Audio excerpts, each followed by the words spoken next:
Hola queridos amigos, bienvenidos al nuevo programa de En Perspectiva. Tenemos hoy con nosotros a un profesor, a don Antonio Barnés Vázquez.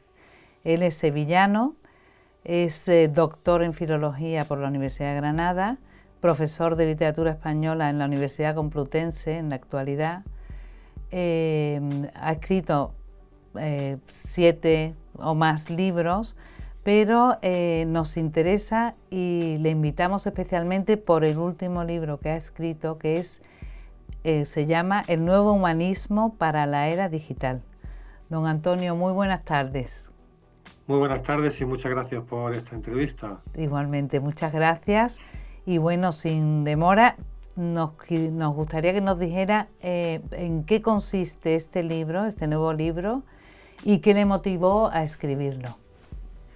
Sí, bueno, este libro es una reflexión sobre la era actual que llamo era digital porque es la era de la revolución de Internet y de la informática y de todo el mundo digital.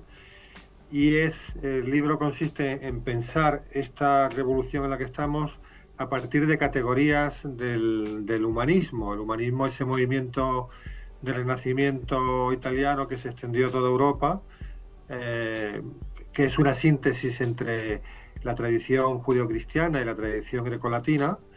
Y entonces esa reflexión la hago a partir de obras literarias, fundamentalmente del Quijote, aunque también aparecen otras obras literarias, porque yo soy profesor de literatura y entonces me gusta, digamos, reflexionar a partir de textos literarios, ¿no? Esa es la idea. ¿Por qué lo he escrito? Pues porque desde las humanidades es frecuente que se trabaje eh, con el mundo de Internet como un instrumento formidable para sus estudios, ¿no? Para sus estudios pues de lo que sea, ¿no? De transcripción de textos o de datos que se acumulan y se pueden estudiar mejor, etcétera. Todo eso está muy bien, pero las humanidades tienen como principal función dar sentido, buscar el sentido. Entonces creo que las humanidades también deben no solamente beneficiarse de la era digital, sino también pensar, ver si efectivamente en la era digital se está respetando la dignidad de la persona humana o no, etcétera. La humanidad tiene una función de crítica, de reflexión, y por eso me ha parecido interesante acometer este libro. ¿Mm? Entonces, la era digital la entendemos todos, claramente estamos imbuidos en ella, y todos desde muy chiquititos hasta muy mayores. Pero ¿por qué desde el punto de vista del humanismo? ¿Por qué eligió este punto de vista? Pues porque por mis estudios yo he tenido la oportunidad de profundizar en el humanismo, un humanismo no en abstracto, sino encarnado, por ejemplo, en El Quijote, que es una novela de comienzo del siglo XVII y que, digamos, está imbuida de ese humanismo renacentista, ¿no? El sentido de la amistad, del amor, de la justicia, el sentido de la vida, en definitiva, que aparece en el Quijote, pues procede de esa visión humanista. Nosotros vivimos en una era muy, muy tecnificada, muy, muy científica, y muchas veces se pierde la perspectiva de la persona humana, de su dignidad, porque a veces estamos deslumbrados ante las nuevas tecnologías, y comprendo que sea así, porque las nuevas tecnologías son francamente sorprendentes y nos permiten hacer cosas que eran impensables, pero siempre tenemos que estar pensando si estamos realmente haciendo todo al servicio de la persona humana y del hombre, y no al revés, sino que la persona humana esté un poco esclavizada a veces, ¿no? Por la tecnología o por... Entonces, por eso creo que la visión humanista puede aportar ideas interesantes en esta nueva era que están haciendo ahora, ¿no? Entonces también, bueno, al nombrar el Quijote, Cervantes es, desde luego, lo considera una figura muy relevante, ¿no? También como para destacar algo que se está perdiendo quizá hoy. Pero... Sí, sí. Por ejemplo, yo tengo escrito un libro sobre los amores del Quijote, es decir, el concepto de amor que aparece en el Quijote, que es un concepto muy rico, porque es el concepto del humanismo, es el concepto cristiano, aristotélico, etcétera. Entonces, por ejemplo, en el Quijote pues aparece el amor de amistad, el amor pues de los esposos o de los novios o de los padres hacia los hijos o de los hermanos. También aparece el amor a la naturaleza. Entonces, hay una enorme riqueza que conviene que nos ilumine, porque a veces en esta era en la que estamos, pues se pierden esas riquezas, ¿no? Por ejemplo,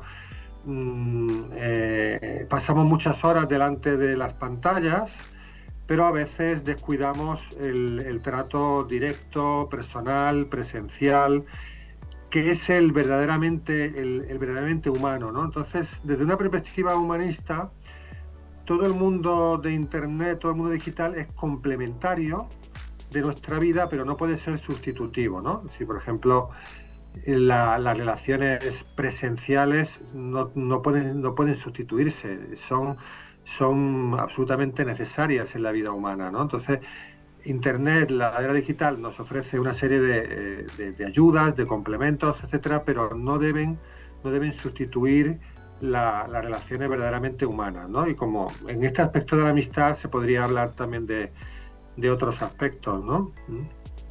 Además de Cervantes, ¿de qué otros clásicos se fundamenta o va estudiando? Pues después de Cervantes me fijo sobre todo en el Quijote, pero también aparecen otras de sus obras. Pero bueno, después de Cervantes, los autores más citados son Sófocles y Shakespeare, porque utilizo la Antígona de Sófocles, que es una de las tragedias más conocidas de la historia de la literatura, y la comparo con Hamlet de Shakespeare, que es también otra de las tragedias más famosas.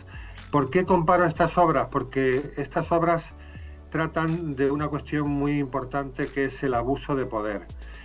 El abuso de poder es algo que está presente en toda la historia de la humanidad y, por supuesto, ahora también, ¿eh? De hecho, una de las características que llamarían más la atención a un humanista del siglo XV, XVI, XVII es el enorme peso que tiene el Estado en las sociedades actuales, que le lleva muchas veces a invadir la esfera pues, de la persona, de invadir su intimidad o de, digamos, legislar de una manera a veces compulsiva en unas cuestiones que además deberían estar dejadas a la libertad de las personas y no estar configuradas por el Estado, ¿no? Entonces, ese abuso de poder que aparece en Antígona o Hamlet lo utilizo para hacer ver que también en la actualidad tenemos un Estado sobredimensionado que a veces aplasta a la persona humana, ¿no? Que es el epicentro del humanismo. Para el humanismo todo tiene que estar a servicio de la persona y no al revés, es decir, la ciencia al servicio de la persona, la tecnología, el Estado. Es decir, no puede ser la persona simplemente pues una especie de agregado, ¿no? Un mero consumista o un mero súbdito, no. Los humanistas se admiran de la dignidad de la persona humana, porque la ven como hecha imagen y semejanza de Dios, la ven como el ser que reúne en sí mismo, pues podríamos decir, tanto el macrocosmos como el microcosmos. Sí, entonces, esa centralidad de la persona humana es lo que a veces puede estar en peligro en unas épocas tan tecnificadas como la nuestra. Y por eso creo que una visión desde el humanismo puede aportar grandes ideas. Otro tema que no se nos escape, tiene también un apartado sobre el Islam. ¿Por qué? Bueno, al Islam le dedico algunas palabras en el capítulo introductorio, porque hago un repaso de la historia reciente, y la historia reciente mundial está marcada, por un lado, por el término de la Guerra Fría, la caída del muro de Berlín. Y cuando cayó el muro de Berlín, hubo algunos pensadores que afirmaron que ya se había llegado al fin de la historia, es decir, que ya se habían acabado, por así decir, todos los conflictos. Y claro, era un pensamiento bastante ingenuo, ¿no? Porque a comienzos del siglo XXI, en el 2001, se produjeron esos atentados de las Torres Gemelas de Londres y reabrió ese conflicto, un conflicto entre, digamos, el mundo islámico y el mundo occidental. Luego, por supuesto, ha seguido habiendo más cuestiones. Eh, entonces, yo hablo del Islam porque me parece que el Islam ha sido muy importante para la configuración de la identidad europea, por la sencilla razón de que cuando el Islam, digamos, dominó, invadió el norte de África, luego la península ibérica, y después intentó subir hacia arriba, pero fue parado en Poitiers. En cierto modo, en ese momento, lo que era el antiguo Imperio Romano se pregunta, pero bueno, ¿nosotros quiénes somos? ¿No? Y la respuesta que se dan es, nosotros somos cristianos y somos herederos del Imperio Romano, ¿no? Entonces, esas dos coordenadas, la del cristianismo y la del carácter romano, grecorromano, han sido el núcleo de la historia europea. Y yo creo que han sido el núcleo de la historia europea también, de alguna manera, incitados por la invasión islámica. Es decir, la invasión islámica lo que hace es plantearnos qué somos nosotros frente a esta nueva religión, esta nueva cultura que llega a nuestras tierras, ¿no? Por eso creo yo que también el Islam ahora puede cumplir un poco esa función de hacernos reflexionar sobre bueno, quiénes somos, de dónde venimos y a dónde vamos. Con esta era digital que nos rodea, leer la literatura, los libros, ¿qué futuro le ve? Bueno, una idea muy importante del libro que no he mencionado hasta ahora es criticar esa dialéctica que se establece entre tradición y progreso.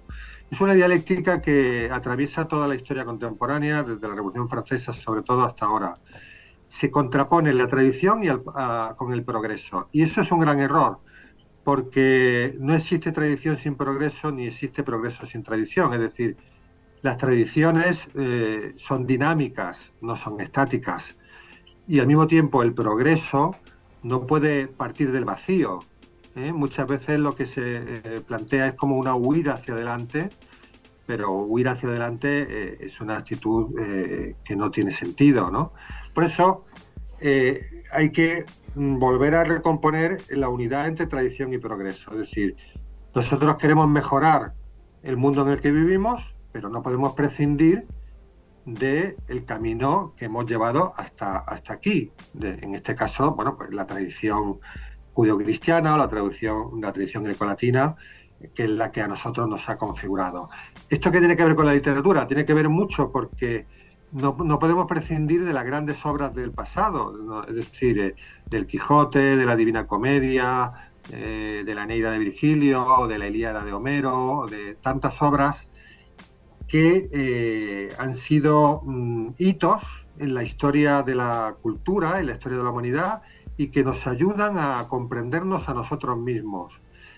Por tanto, es fundamental no solamente que leamos libros que se escriben ahora, sino que leamos también libros que se han escrito hace 3.000, 2.000, 1.500 años y que nos ayudan bueno, pues, a entendernos mejor, a aprender también de esas ideas que aparecen en esos libros. Entonces, no podemos prescindir en absoluto de la literatura y de la lectura. Nos convertiríamos en una especie de, pues eso, de consumidores, de autómatas, de personas sin alma. Claro, hombre, yo creo que todas estas bases que tiene su libro tan interesante y tan, bueno, que nos cuenta verdaderamente algo que tiene mucha importancia, porque no cree que en la era digital precisamente se ha extendido el olvido, quizá en la huida, vamos, que estamos en la huida hacia adelante, porque es que parece que lo que tiene peso de la tradición, la persona de hoy día, el joven a lo mejor, es que es una élite la que estudia o le interesaría, pero quizá no oyen estas cosas, ¿no? O no les dan importancia, o les parece que son cosas que no tienen nada que ver ya con la vida actual, y además con ellos pensando que tienen toda la razón y sin escuchar al que tiene razón, como un profesor, por ejemplo, de literatura.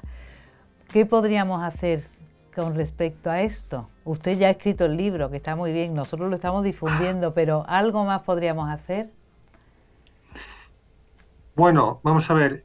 Claro, el Internet ofrece muchísimas posibilidades porque ahora mismo en Internet pues están descargados millones de libros y por tanto están accesibles, más accesibles que nunca, ¿no? La cuestión es que Internet no solamente ofrece eso, sino que ofrece otras muchas cosas. Ofrece millones de películas, millones de vídeos, toda la música del mundo y una enormes recursos también para el entretenimiento.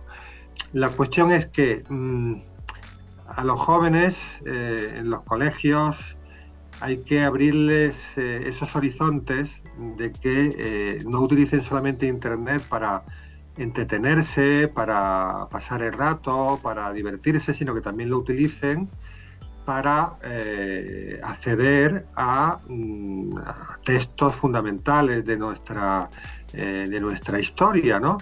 Para eso creo que también es importante, yo soy partidario de que en los colegios haya una biblioteca de libros de papel, porque es necesario que también los niños y los jóvenes se acostumbren a ese objeto llamado libro, en el que se pueden leer cosas sin distracciones, porque normalmente el teléfono o el ordenador muchas veces nos distrae con mensajes, con llamadas, Entonces yo soy partidario de fomentar el libro de papel, al mismo tiempo que por supuesto se utiliza también Internet y los dispositivos para leer en formato digital. O sea, yo creo que la cuestión no es o libro de papel o libro digital, sino libro de papel y libro digital, ¿no? O sea, el libro está destinado muchas veces este libro está destinado muchas veces a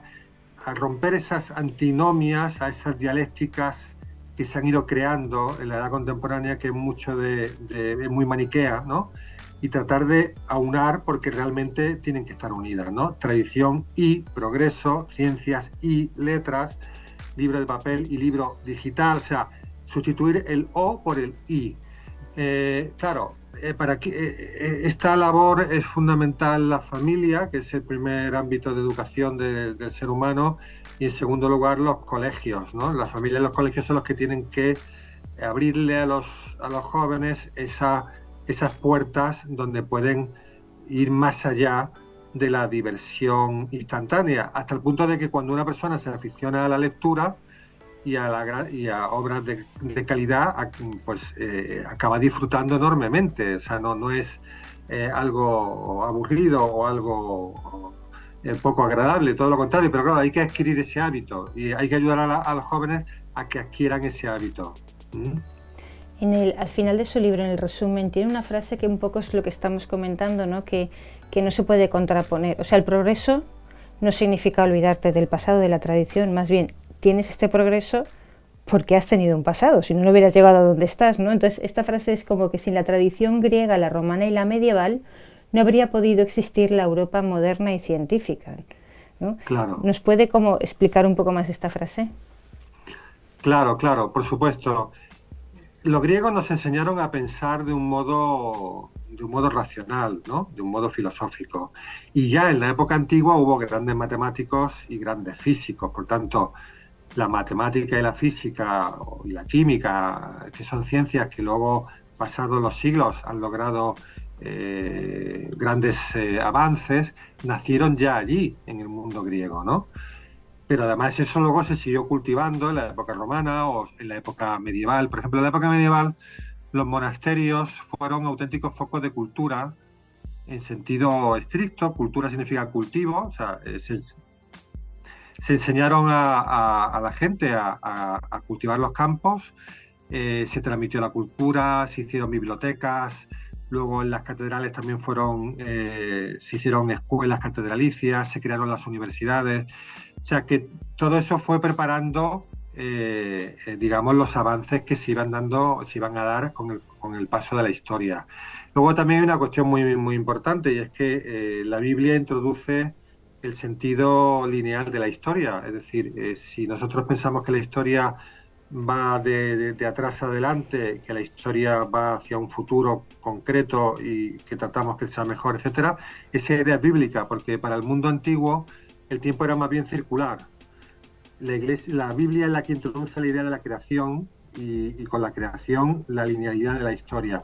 Por ejemplo, no existiría la idea de progreso sin la Biblia. O sea, porque sin la Biblia no existiría la idea de que puede haber un futuro mejor, un futuro al que se puede llegar, al que se puede mejorar con nuestro trabajo, etcétera, etcétera. Por eso el mundo griego, el mundo romano, el mundo medieval sentó las bases de lo que luego ha sido la civilización moderna y contemporánea. Lo que ocurre es que en la civilización contemporánea ha habido unos enormes avances científicos, enormes avances tecnológicos, y sin embargo, en humanidad muchas veces hemos retrocedido. El legado del humanismo se ha dejado de lado, y eso ha propiciado que se haya utilizado la ciencia para enormes barbaridades, ¿no? Pues, no sé, los campos de concentración, las bombas atómicas, tantas cosas que se han hecho utilizando el poder de la ciencia porque ha faltado el cultivo del espíritu, y ha faltado un sentido humanista del hombre. Entonces ahora que estamos en una nueva era, yo creo que hay que recuperar todo ese bagaje para no transformarnos en meros, no sé, es decir, meros consumidores o meros súbditos de un Estado omnipotente, para que la dignidad de las personas humanas se siga respetando, ¿no? ¿Mm?